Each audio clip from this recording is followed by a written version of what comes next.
Tionghoa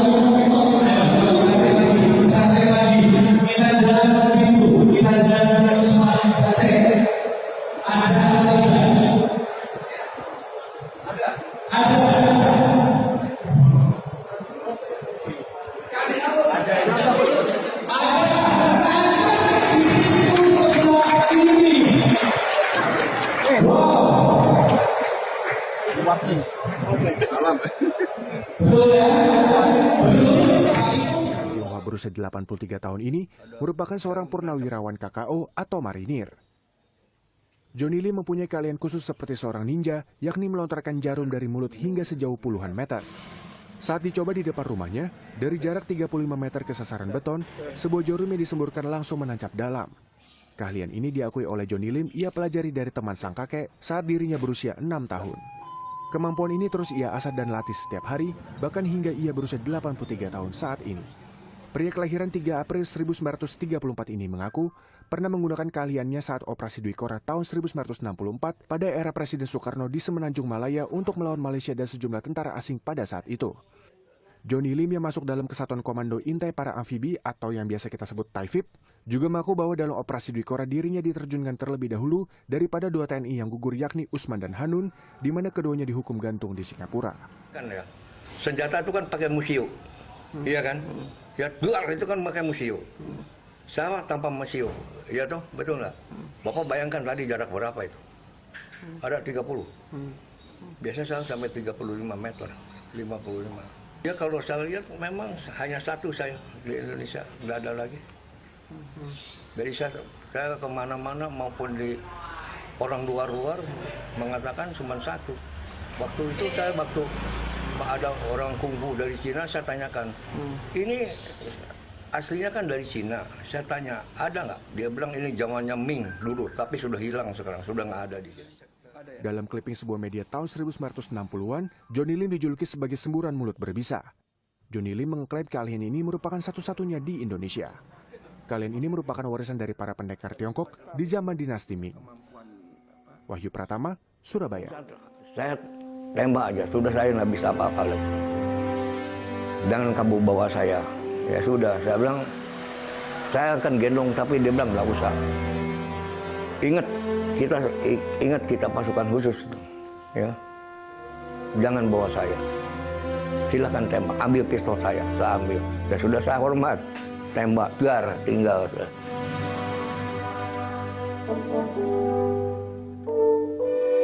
Nama saya Johnny Matius, tapi saya biasa dipanggil Johnny Lim. Saya dari veteran marinir dari Kesatuan TAIFIB. Saya keturunan Tionghoa, tapi tumpah darah saya Indonesia. Peristiwa itu terjadi setelah pidato Soekarno pada 17 Agustus 1964. Operasi Dwi Korah atau Ganyang Malaysia menjadi palagan terberat dalam hidup pria kelahiran Bandung 83 tahun silam. Dalam penyamaran, namanya diganti menjadi Tan Sing Quan. Dia sempat diragukan karena keturunan Tionghoa. Siapa yang berani di sana? Nggak ada yang ngacung, saya yang ngacung. Wah, dari mana kamu? Dari KKO. Saya lihat ini. Kamu orang Tionghoa ya, orang Cina? Iya. Kenapa masuk tentara? Saya mau berbakti kepada negara. Johnny ditangkap pasukan Inggris yang mendukung Malaysia. Dia mengaku disiksa habis-habisan.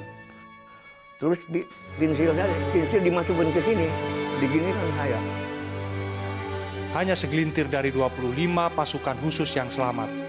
Ia sempat kecewa lantaran identitasnya terbongkar dalam operasi.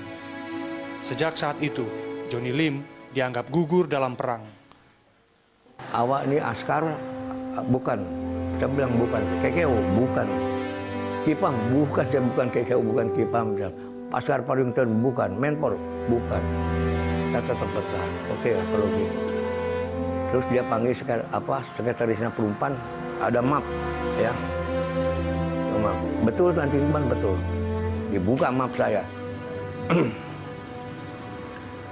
Nama 5 musuh Kipam, KKO. Waduh.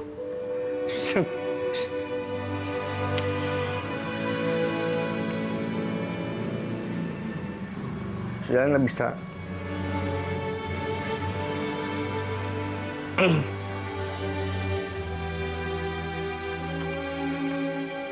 Ya saya tetap berjuang demi negara ya. Tapi saya ya agak kecewa juga ya. Setelah berarti dokumen saya ketahuan. Iya. Korban udah banyak. Johnny, satu dari 4 KKO keturunan Tionghoa. Ada nama lain, Li Gyo Cheng, Wong Akin, dan Tan Bun Sin. Suami Jenny Nani itu total menghabiskan 4,5 tahun bertempur dan dipenjara Inggris selama operasi Dwi Kora. Disiksa sampai terserang malaria pun ia jalani. Selama berdinas, Johnny terlibat berbagai operasi militer dari Aceh, Padang, Makassar, sampai Papua dan Timor Timur. Berulang kali ditembak, Johnny berhasil selamat. 1 peluru masih bersarang di tubuhnya. Baginya, Indonesia menjadi tumpah darahnya meski dia berasal dari etnis Tionghoa. Miftah Farid, Surabaya.